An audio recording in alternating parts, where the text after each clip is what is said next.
And now our host, Stephen Lee Morris. Welcome to Animal Farm, City Garage's weekly discussion of theater, politics, and pets. If you have a video of your pet that you'd like to share with us, please do send it along to animalfarm@citygarage.org. That's animalfarm is one word, at citygarage is also one word.org. Today, we're joined by Luis Alfaro. Alfaro is a performer, poet, and a dramatist. He is a recipient of the MacArthur Fellowship, and among other works, his plays include Electricidad, Oedipus El Rey, Mojada, and many more. Luis, what are you up to? There's a hard question, I know. It's always a hard question, isn't it? Well, as you know, I divide my time between art making and community building, and the academy, being in a university is, a lot of what I do. So just to check in there, you are a professor at USC. You were a professor at USC, yes, and I teach very interesting. I love what I teach in a lot of different departments. So I teach with the MFA actors, and then I teach undergrad playwriting 1. I teach a solo performance class. So I kind of run around critical studies. I kind of, sort of am everyman. I was brought in when people would leave, they would call me and I would replace somebody. So that's a good place to be. And I'm working, I'm writing a play. I've been at the Ojai Playwrights Festival because it went virtual, as you know, and so they did a very extended, long residency. So we've kind of actually been there since June, which is the longest festival I've ever been in. So, because it's now, it's the end. It's just a 6-month residency. That's not bad. I mean, we're actually going into January now, so it's hilarious. Okay, so first, what's your play? What are you grappling with at the end of 2020? Well, it's not surprising, for me, I always just write about the things that are around me. I write about, I'm usually fueled by a community need and want. But this time, the pandemic pause, I was reading a lot of plays, and I read, my mentor was Marie Irene Fornes. Yeah. And I read Mud again, which I'd always seen productions of Mud, but I never read it, which is a wonderful read. It's like, it's brief, it's so disturbing, and so beautifully, it's like punctuated like this, right? Yeah. And then I thought right away after I finished that, literally an hour later, I said, I should read something with some poetry. So I had never read The House of Bernarda Alba by Lorca, because I had seen a lot of productions of that, right? And I think the combination of reading something so poetically, also disturbing, but so poetic and so full of emotion, and Irene's sort of like need and want, which is also very, very intense.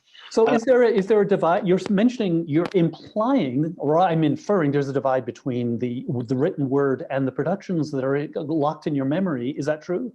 Yes, absolutely. I mean, I saw a production of Mud with the great Deidre O'Connell in New York, right? Who is one of those great interpreters of Irene. And I think that what I saw was something so wonderfully emotive, right? But when you read it on the page, it's cold. Even the way it's laid out in the text, the play reads like it's like something that was literally shot out of a cannon. It's very hard. It's bullet-like. Yeah. There isn't a lot of space in there. And then because Irene was so prescriptive about stage directions, which are hilarious, right? They're like, she goes to the table and gets a basket. She moves it 2 centimeters to the left. She puts a piece of bread, sourdough bread, like you doing? And I was talking about this just as a little side note. I was talking about this being influenced by this play, and John Robin Bates, who is also at Ojai with me, said, I was there when she did it at Padua, and I thought, oh my goodness, and he remembered it so well because yes, I saw that production too. Yeah. Oh my God, he was talking about the literal mud. Yeah. That's beautiful. So Lorca, Fornes. And then I'm in isolation. I live here in Koreatown, which my little sort of like tagline is where it's always midnight, as you can see. And I've been living alone in an apartment in Koreatown. And I think that I've been a very good citizen and that I've been really quarantined and isolated. And So I started writing a piece about a seminary in Grangeville, which is a small town near Hansford, which is near Fresno, California, Central Valley. And it is an actual cemetery that was closing. The Catholic Church was going to close. So I sort of created a scenario around the world. You said cemetery. You meant seminary? Seminary. Yeah, Yes. yeah. Okay. Seminary. So I started to create a scenario around the world and the loneliness of what happens when you're cloistered like that, away from the world, but also your job is to do good work, good deed, right? Yes, yes. I was really intrigued by the notion that in this pandemic, what's happened for me is that I've been so damn busy. You know, I've been super, super busy. And I think what's happened is that I never leave, but I'm always in the world virtually, right? So this notion that I'm virtually out there and I'm sitting on panels and on committees and doing political work, a lot of political work this past summer, makes me, you know, sort of question my own reality, right? So that's really what I started to write a piece. It's called My Father's House. And it is about what happens to these 6 Latino men in this seminary as the Catholic Church starts to close them, which is a reality of the Catholic Church right now, which is that they're closing a lot of the seminaries, a lot of the schools, because there are so many lawsuits. Yeah. What's the political work you're doing? What's the community building work you're doing right now in isolation?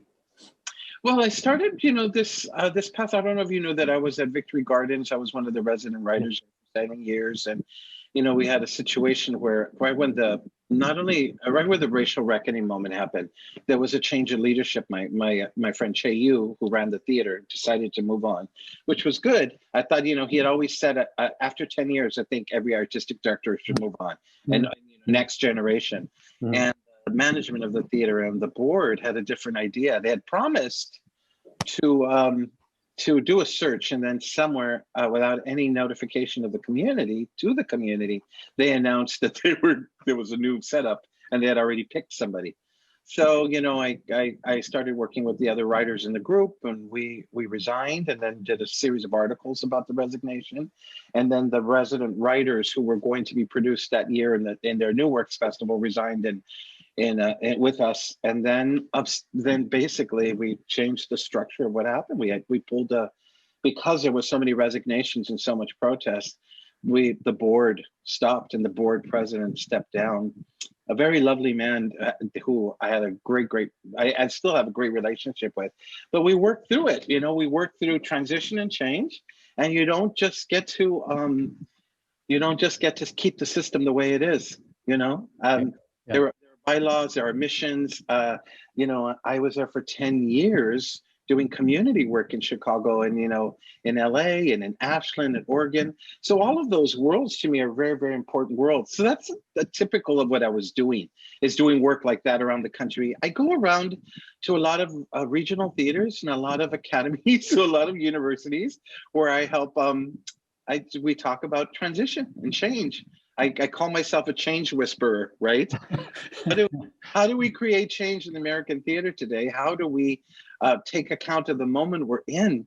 And how do we all grow in this moment in profound and deep ways for all of ourselves, right? So I'm not just interested in diversity. I'm interested in next generation leadership.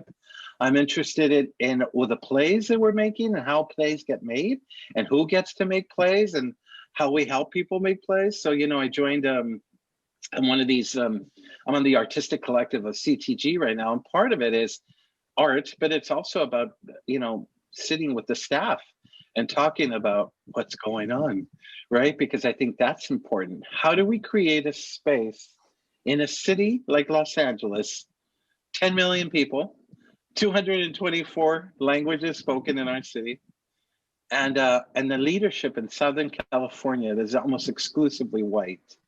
Yeah. What does it say about the populace, and what does it say about what we consider to be valuable in the theater?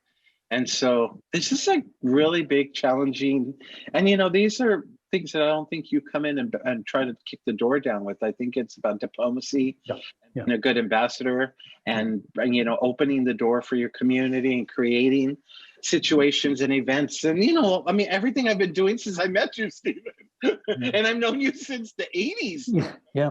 Yeah. Yeah. So, Yeah. I have black hair then. So, in some way, it is an extension of everything I've been doing, just maybe a little more sophisticated, a little more patient, a little more, I know what what buttons to push now, maybe, Yep. Yep. Going from the political through the theological to the existential, you are in isolation. You're doing all this activity through Zoom, I presume, for the most part. You say I'm going but you're going digitally to these places, correct? Yeah, I describe. Yeah. Well, so you've been writing on Facebook quite a bit about your mother who is suffering from dementia. That's like the Václav Havel's activist, playwright as activist model suddenly meets Samuel Beckett, which is it's all drifting away. What's the point of all this activism? How does that register with you when you see someone you love, you see their entire history kind of melt away? Well, I think, from the beginning, since I think ever since I began as an artist, I've always felt the ephemeral nature of art, right? I've always thought that art was brief and that I wasn't going to do it for long. So I never sort of planned a career. I never every year I just sort of like wake up and think, I'm never going to work again. And then you just work, right? Yeah. Things happen, events happen. But I would say that in that same way, this is the way I see my mother's condition, and I see the condition of the world around me, right? I try to be as present and as focused in the moment that I can be. There's something very rich and very beautiful about the theater. The theater asks us to do one thing, and that is to change. We have to change with every production. We have to change with every play we write. If you're an actor, you have to change with every role, right? This is maybe dementia is a way of sort of practicing the thing that I've been doing as an artist for a long time. I change, my mother changes, and the situation changes rapidly, right? It shifts and it changes. And so love is deep and it's powerful and it's enduring and it's activating. And what it does to me is it allows me to be patient and to watch transition. So that transition is not actually a scary thing for me, but something I really welcome. My mother's condition is inevitable. Yeah. Because it's inevitable, I can either sort of pull away from it, not to see it, be terrified by it, or completely welcome it and enjoy every moment, however, however distant it can be, but also sometimes so deep and so powerful and so rich. I have met now, maybe if I tracked it, I'd say I've met my 15 different mothers, right? Yeah. She's changing. Yeah. She keeps getting younger, right? That's interesting. Yeah, you keep shifting. There are things that you start to discover new every time. So there's something very beautiful. The gesture, the ritual. Well, in dementia, what has she gained? What has she gained that you're seeing as an observer? A moment to moment, something that I've always, when I studied with Scott Kelman, we had this thing we did, the living theater exercises, which were deliberation. In the act of doing nothing, you are always doing something. Yeah. That was sort of the training, right? Yeah. With my mother is moment to moment, she will say, oh my gosh, should we go get something to eat? And I'll say, oh, well, actually, you just ate an hour ago. Oh, okay, great. What should we do? She's very present, Yeah. Or she'll say, she fixates on things. So for instance, I have a book that came out, right? And I gave her my book, I signed it, she keeps it in her purse. And she'll pull out the book and she'll go, oh my God, you have a book.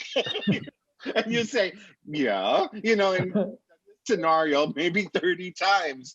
But there's something very powerful, beautiful about discovery, being innocent in that way, right? Or she'll, say you have to put on your mask, and she'll say, oh, what for? Well, there's this thing. Oh my God, what? Then you kind of break it down. So the thing is that it requires a ton of patience. That was the next question. Yes. And I feel that in some way, I'm so happy I'm teaching right now, because it's not unlike working with the freshman seminar where you are repeating an idea in playwriting, right? Mm-hmm. Or an artistic idea, and you have to repeat it, and then they'll come back and they'll ask for it to be broken down even more. I think what's really great about that is, I don't know, I feel my heart is so open. You know, my heart is continuously just, and it's not surprising that in my play, there's a guy walking around with an open wound, and you can see his heart beating, right? And he's trying to figure out how to close the wound, and he just doesn't know how to do it. Yeah. But I think that's interesting for me, because that's exactly what I'm living through with my mother. I'm always alive. I'm always emotive. I'm always present. And there's no room to run away. I could just say, listen, go put her in a home, let's not see her, but we're not going to do that, right? Because I'm so Mexican that way. So in truth, I am living a very moment-to-moment life, which is ironic because I talk about my Zoom traveling, my virtual plane rides to different universities. And you know, what's been great about, if there's anything great about this moment, is that all of a sudden I can go to Ohio tomorrow morning, or I can go to Yale to a morning class, or I could go to Europe. You know, all of a sudden the world just kind of opened up in terms of access. It's not physical in that way that we're present with one another, but I'm very present in this moment, right? Yes. So I have to really engage. So my mother gives me the gift of being present, alive, and in my feelings. And my God, isn't that what we want to do as playwrights? You know, she's giving me a gift, even to where she's going in her life, right? She continues to inspire my art. Yeah. Is there, throwing this at you, this is the closing episode of 2020. It would be delightful if we could close out with a presentation, if you have anything you'd like to share with us. Well, you know, I just did a little prayer for the American Theater at Long Wharf as part of a day-long symposia they had. Dominique Morceau, this wonderful playwright that I'm really getting to know very well, we both were asked to present love letters to the theater. And so I thought I would just do a little segment of mine. Is that okay? Oh, please do. Please do. Okay, so, well, here we go, and let's see how this goes. Let me make sure I'm in the right place. Here we go. Let's see what this happens. I live in the land of ghosts. My father is always just around the corner. My mentor, Maria Irene Fornez, is right across from me. On the other side of this table, hello, Irene, is Coatlicue, the Aztec mother of the gods. She is right above me. And Coyoshaki, her rowdy daughter, is in my head this morning. So let's see, here's today's love letter. I was born with one foot on each side of the border. Sometimes that border is an obvious one, like Mexico and the US. And sometimes it's a more political one, like being queer and being Mexican. Sometimes the foot is inside the building while the other one is out on the street. Sometimes the foot is off Broadway while the other one is doing a reading in the church basement. Sometimes the foot is deep into writing a play while the other one is having the academy teaching. Sometimes the foot is at a very nice restaurant making the big ask from a funder. And sometimes the foot is putting together a GoFundMe to get money to pay actors. Either way, this ability to stand in two worlds has been the essential tool for moving through my life as an artist for the last 30 years or so. My limbs are connected. Perhaps this is something unique to all of us as artists. I know that it is for me as a person of color who makes art. I can only survive in my multiplicity, right? I can only survive with having those gifts. I am a citizen artist. I make, I build, I bring, and I sell my own tamales. I reach across the aisles, I present to boards, I go out and find my audience while I'm also writing my play. In other words, I work in the theater. I have run the smallest agencies and I've worked in the biggest theaters. My 10 years at the Marte Forum, my 10 years at Victory Gardens, my 6 years at Oregon Shakespeare Festival were nowhere near as hard as my 1 year at the Service Employees International Union or my 3 years working in AIDS hospice. Making art can feel like dying sometimes, but it is nowhere near actual death. That doesn't mean that it is any less hard. I am a theater whisperer. Sometimes I help leaders invest in programs, initiatives, employees, and all manner of art. In other words, I help convince you that the only thing that art asks of all of us, from creator to audience to staff to community, is that we must change. Changes are only given. It is the only way for an actor to do their best work. It is the only way to move from one play to another, to give each one our full attention. Telling the story of today, wow, change. We all have to do it, and it feels better when we do it together. We can't move on to the next production to be ready for the new experience without saying goodbye to the last ephemeral one.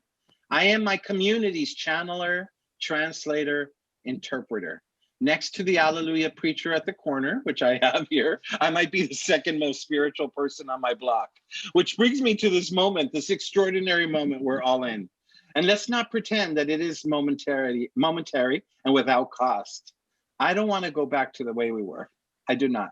I am a Chicano. I was an erasure. I still am.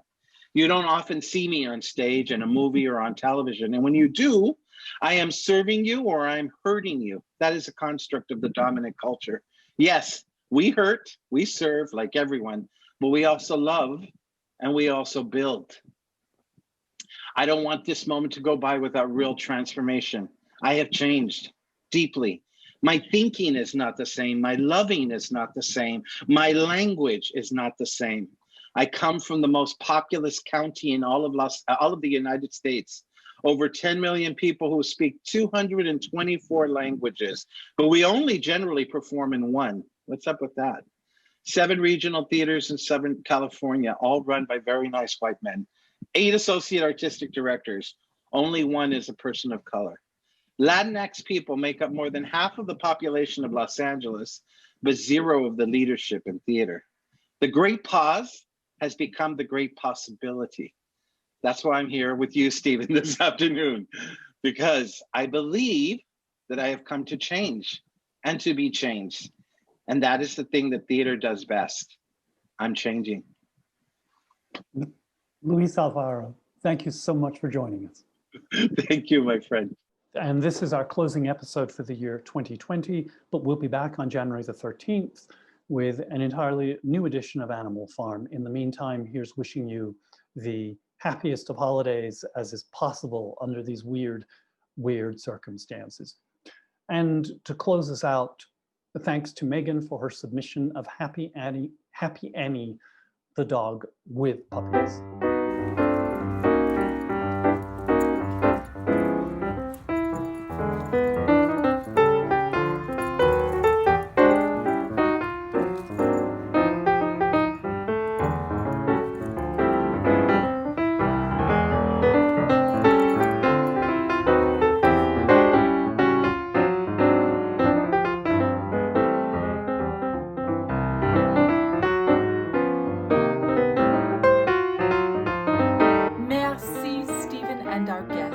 For a wonderful 2020 saison.